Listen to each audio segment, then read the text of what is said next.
Sometimes I get really stressed out about things that I'm really enjoying because I want it to be absolutely perfect. And I feel like that's where people's passions lie. Where do you get your good stress from?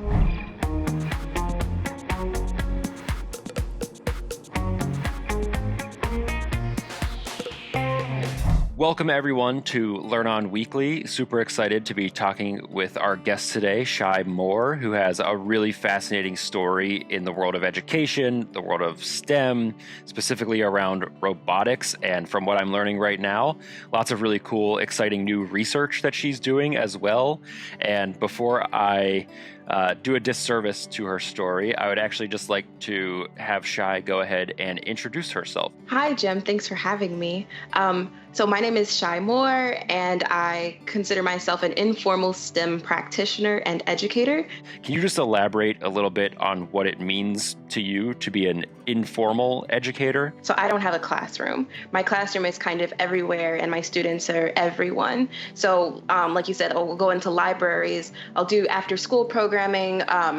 Sometimes even teachers will invite me into their classroom to do either a one-off workshop or maybe a series of workshops. But basically when I say that, I mean, I'm not a teacher, but I do teach. One of the main things I also wanted to talk about that I personally find super interesting about your teaching and facilitating is your role in robotics. And I was wondering if you could talk a little bit about how you got involved in robotics in general. So my introduction into robotics was through my mother. So she is the founder of Level Up Makerspace on the south side of Chicago. Her name is Shai Moore, and she and a bunch of other parents got together to create a space for after school education in engineering, because on the south side there were no programs like that at the time. So we started off with just Legos and creating structures and trying to understand these structures, also creating bridges out of like popsicle sticks and other household materials, and understanding kind of that basic engineering. And then we started to also include things like programming and putting in motors and then electronics. And then as I got older, that program also expanded to include a global robotics competition called First Robotics. So then we started to build robots and compete with other teams. So we went from structural to conceptual to actual competition. And now I get to work with different groups, so in different informal spaces. So whether or not I'm contributing to that same organization, or if I'm working with other teachers or other after-school programs, I can then bring these concepts of STEM and engineering to different students all over. As someone who grew up playing sports, I didn't continue on being a professional athlete or anything, but one of my favorite parts was just like being part of that team. It was like we had our warm-up jackets, you had your uniforms, and I loved that aspect, seeing in the world of robotics, you all had like the coolest jackets and t-shirts and logos and things. I'm curious like how much of it just seemed like you had a really good sort of team spirit or a team vibe going with that organization. Can you talk about that a little bit? What I love about the Chicago Knights is there is a really good blend between a sports team and a business team. So the idea is that we were all a part of a robotics team, but we all didn't do robotics. We all didn't do engineering. So we had marketers, we had copy editors, like we had people whose entire job was to collect funds or just to organize and manage the space and the people. And we also celebrated like a sports team. So we had songs, we created songs and chants together. We communed and we ate together and we lived our lives together. So it became like this beautiful blend of all of these other things that we could understand.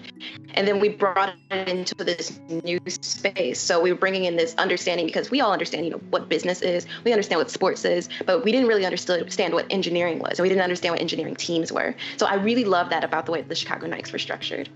I think it's so cool to make that connection and just show students that you actually already are really good at this. You just don't think of it in that way.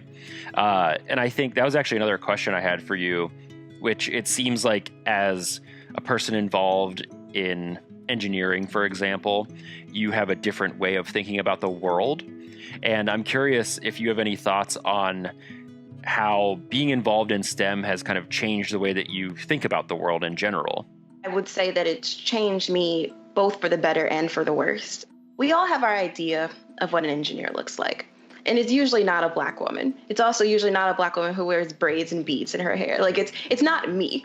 Being a person who outwardly identifies as an engineer or a STEM person then invites the world to challenge me and say, no, you're not. But also being able to see STEM and engineering everywhere has been able to change me for the better to say, yes, I am. So both things are happening at the same time. And I'm actually really glad that both of these things are happening at the same time, because it helps me give language to those that aren't as solid as I am in my identity as an engineering person, as a STEM person, to say, yes, you are. And these are the ways that you are, and to be able to identify them everywhere. I'd really love to hear your thoughts on how educators can be better about this, about not challenging someone's identity in that way, or not putting an extra barrier up in front of them if a student of theirs expresses interest in going down the STEM path. I love this question. So one of the barriers that I'm seeing replicated the most often is the language barrier. So if you grow up in a family full of doctors, you're going to know more doctor terms than people who grew up in a family full of factory workers.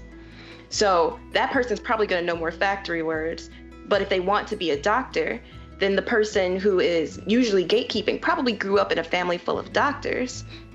And at that point, it's usually like, why? And they're looking for certain keywords, but that person doesn't know that there are words that are keeping them out. And I'm noticing that this is a very common trend. So I've had students talk to me about wanting to go into computer science. This is the one that I hear the most often, partially because of a lot of the things that they're doing, especially with apps and with games. They understand that that is an element of computer science. And so they also hear that, go into engineering fields because that's going to get you good money.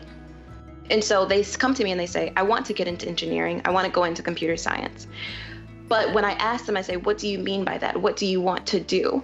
Because what you want to study and what you want to do could be two different things. And so usually in that conversation, I can give them more words to be able to say to other people. So if they say, I want to create games, and I'll say, oh, you want to be a computer designer?